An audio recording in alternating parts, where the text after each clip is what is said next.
Okay, so we have here the Smoke Hollow 4-in-1 smoker. This grill runs between $500 and $700, but if you check at Sam's Club, you can pick it up for a little under $400. It doesn't come with a cover, so you'll have to order one of those if you want to keep it outside. But we'll go through the Smoke Hollow, and I'll tell you some of the stuff I did to it. So right here you have your infrared sear burner, which is pretty nice for searing steaks. Now what I did was I took the cast iron rack and I turned it upside down so that it's completely flat instead of having that little ridge in the center that you go through, or that sometimes meat can get stuck on. And I think flat will just leave better sear marks if that's what you want to do. So that's what I personally did. And then we'll come on over here to the gas side, and you've got in here 3 gas burners.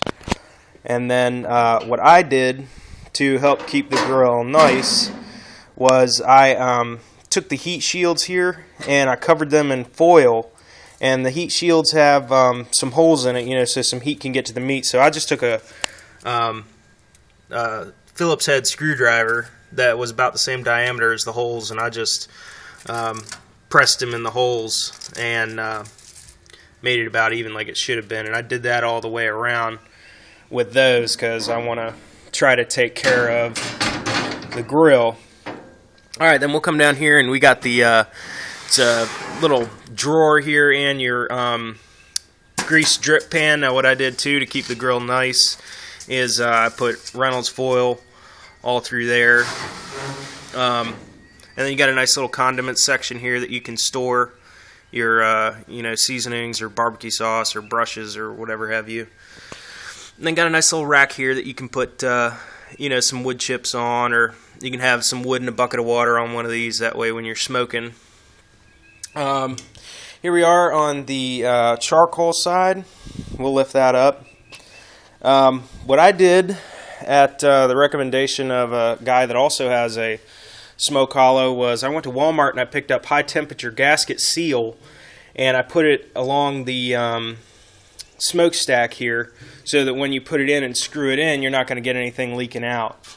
And it kind of came through the top, as you can see, where the little gap would have been that smoke would have leaked out of there. So I got that. And then what I did around here is these grills have little rubber bumpers, like on the gas side, which I'm not worried about, but they have it on the charcoal side. And that'll leave open a little gap when you close it, and it goes all the way through. So some heat and some smoke can get out. So I took out those little rubber bumpers, which you can just pull them right out. And then I went to HiQ.com and I ordered a high temperature adhesive seal, which is that right there. I ordered the large size, and that's HighQ.com, HIGH-QUE.com. And I got the strip, and then the width of the strip when I got it was pretty wide, so I was able to get the length of the grill, cut it in half, and use one there, and then the width here, same thing. Cut it, put it there and there. And then I closed it, and I noticed that since the grill is made in China, it's sometimes not all like it should be. So what I actually did was I took that big-ass rock there, and I noticed that the grill was kind of sitting up a little bit on this end. So I set the rock on there, and I let it sit for about 2-3 days. And it made sure that the seal is now like part of the damn frame. It ain't coming out. And it fixed that little dent there. Same thing with the smoker box. What I did was it had a little gap too, going along the top, and it had rubber bumpers, and you can see I took those out because you don't want your heat escaping out of the top when you're doing it in a firebox. You want that to go through your little intake hole. So what I did here was I put the same high temperature adhesive seal, and then the rack that it came with is it's kind of big. It's meant for logs, but what I wanted to do was I wanted to use charcoal too. So I set at the recommendation of another gentleman.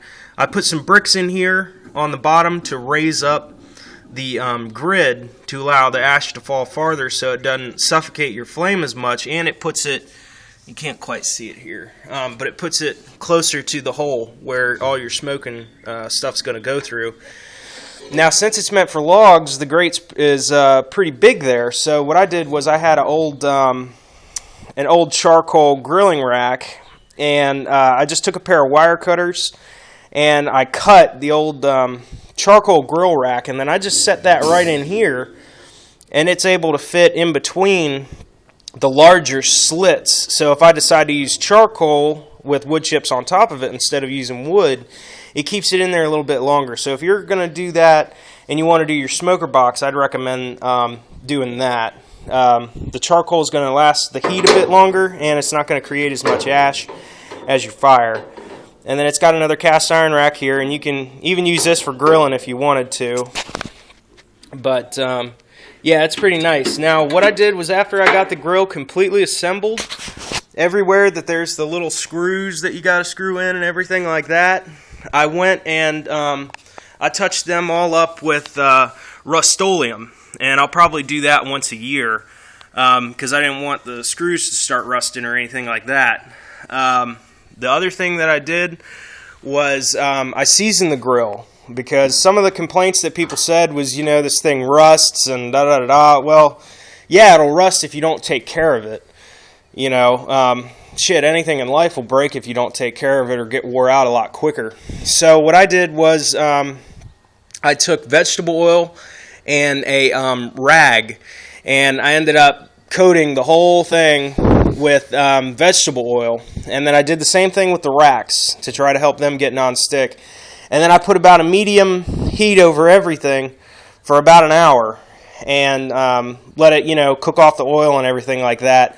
And it feels a little catchy when you get on top, but it's got that oil on there. So that should help with water, making it a little bit more water resistant. You can get a cover for it, but if you keep it outside, one of the things you want to think about with a cover is that moisture can get up underneath the cover, and it'll cause your shit to rust, you know, because it'll get trapped between the cover and the grill. If you know you have a heavy rain and it sinks through.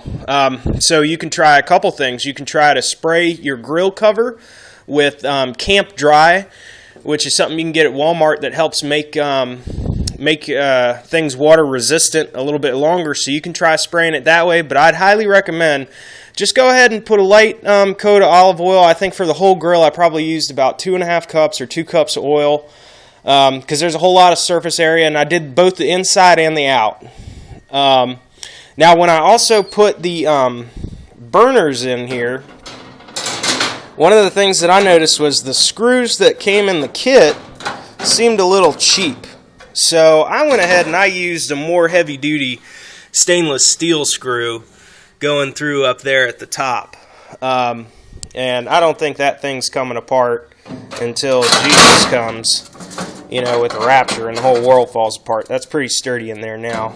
So, yeah, that's pretty much the Smoke Hollow grill and all of its stuff. And, you know, I absolutely love this thing. I wanted a grill that could do everything.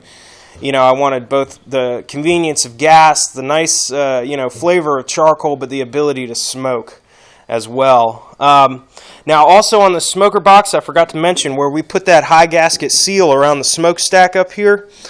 Go ahead and put some high gasket seal if you can see some cracks going along the seams, because this smoker box wasn't quite together as well. You know, but it is, once again, made in China. But you put some nice American high-temperature gasket seal on there, because we Americans are good at jerry-rigging things.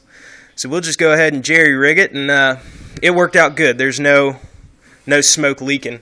Now, some of the earlier models of the Smoke Hollow grill didn't have this nice condiment rack here. It had a little... almost like a bracket that came out there that was your propane support. Well, a lot of people kept complaining about that. So the propane tank is now stored as part of the frame on the back part here. And, you know, it's nice and sturdy. It's not going anywhere. And then you also got your little lock there to keep your propane tank in. But yeah, if you invest in the Smoke Hollow and you take care of it, it's an absolutely wonderful grill. If you look to spend $300, $400 on something that works good, but you leave it outside uncovered, you don't take care of it, don't be surprised when it does rust. I haven't had any issues with it yet, and I don't think I will as long as I take care of it. I'll probably season it at the end of every grilling season before I put it away for the winter, and I may just touch it up with a little rag before I use it the first time of the season, and I anticipate it'll work pretty good. So this is Smoke Hollow 4-in-1. Thanks for watching. I hope y'all like it, and if you get this grill, I highly recommend doing some of the modifications that I showed you here. They're not too expensive. I think I picked up that Hi-Q seal for, I reckon I paid about $35 for it, and I was able to do the whole grill, and I still got enough left over here, to probably do the grill next season if the seal isn't going good. And then you can go to Lowe's and get a replacement rack for some of the grills that they have there if you want to do like the extra rack and the smoker box for putting charcoal on. You can pick that up for about $9. So anywho, this is Smoke Hollow. Thanks for watching. Like I said, if y'all are thinking about getting it, I highly recommend it. You take care of it and it'll do wonderful things for you. Just like most things in life. You get a dog, you take care of a dog will do wonderful things. Same with a grill. You get a grill, take care of it, it'll do wonderful things. You get a grill and neglect it, don't be surprised when it don't work. Alright then, y'all have a good day, happy grilling season, and God bless America.